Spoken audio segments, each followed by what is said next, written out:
Hi everybody, this is Ron. I want to tell you guys a story that happened to me about 4 years ago. About 4 years ago, stress was high in the house and I was very frustrated. So I grabbed my oldest daughter and says, "Hey, let's go for a ride." So she was driving and we go for a ride. And we went for a ride along this highway and went to the cemetery, and I went and visited my father, my dad, who passed away in '89. So I went to visit him, and I asked him for guidance. I asked him for anything, show me a sign. My gosh, I am discouraged. I'm having a hard time. So I stayed like that, you know. Even though you're in your 40s, you still get your moments, hey, that you want advice from your dad. Anyway. So on the way home, we're driving home, and we turn the corner to get on my street, and my daughter points out this big house. You can see I'm depressed, eh? And she points out this big house. She says, "Look at that big white house, Dad." She goes, "Does that bring back memories for you or what?" Because in the neighborhood where I grew up. Huh? And I said, "Yeah." I said, "There was a character that used to live there, a young fella. Well, he's my age, eh, at the time. And I'm not going to say his name because I don't have his permission, but still, regardless. I said, I hated him for a while when I was a kid. I was jealous of this guy. Because, well, I was a hospital child, which I'll explain in another video. But every time I went to the hospital, he would come and do my chores. And my dad used to glorify him, say he was a good little worker, he was polite, he was a good kid, you know.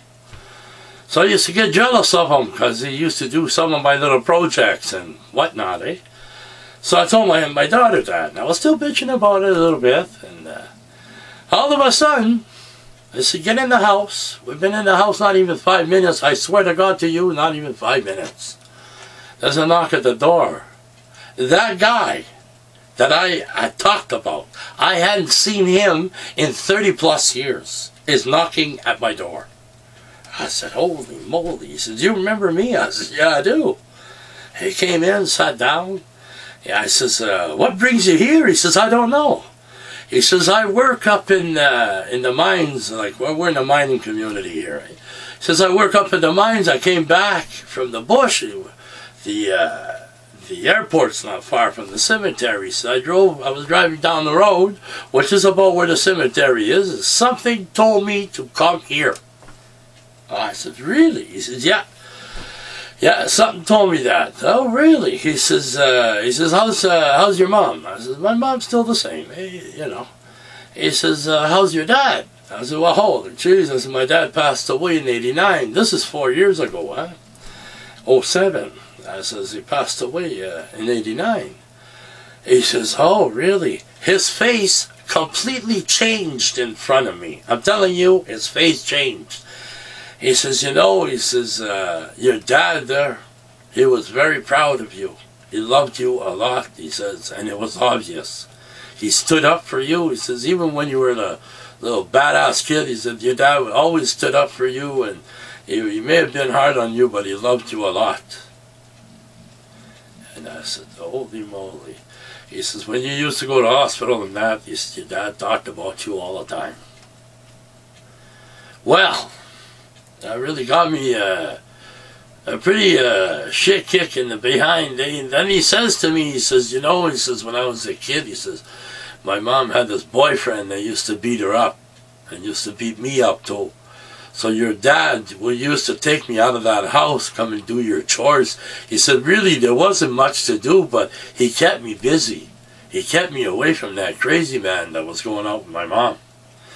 He says, "You know," he says, I owed that man a lot of thanks." Well, I stopped hating him right there. So then I offered him a cigarette, and he doesn't smoke, you know. And he says, "No," he says, "I don't smoke." I said, "Really?" I said, "So," I said, "stop by any time when you're going to work." He says, "No, actually, that was my last run." I said, "Really?" He says, "Yeah," he says, "I have terminal cancer." He says, "I was just told I got about, well," he says, "a couple of months ago I was told I had about 6-7 months to live." That really kicked me in the pants, you know. For you out there that don't believe that there's another realm out there and there are other things, I have a few more stories for you. maybe it's because I was born on September 11 at 12:20. Maybe that's got something to do with it, that all these odd things happen to me. Anyways, for you out there, I'd like responses. Be really appreciated, because I need to learn. I got lots more to learn. I've been studying the New World Order for 30 years. I still got lots to learn. Thank you very much for your time.